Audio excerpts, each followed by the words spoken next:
કાળ ભયાનક હતો. ગામમાં ઘેરાયેલા વાદળો એવા લાગતા જેમ કે પાપની પરછાયું આખા આકાશ પર ફરી રહી હોય. પંડિત ભયારામ એક સમયના વિદ્વાન હવે પોતાના ક્રોધ અને લાલચના શિકાર બની ગયા હતા. ગામમાં અજીબ અજીબ ઘટનાઓ બનવા લાગી.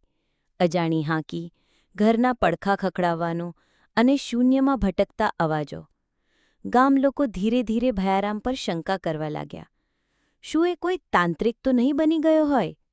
લોકો વચ્ચે ફફડાટ ઉઠ્યો, પરંતુ હકીકત કંઈ બીજી જ હતી.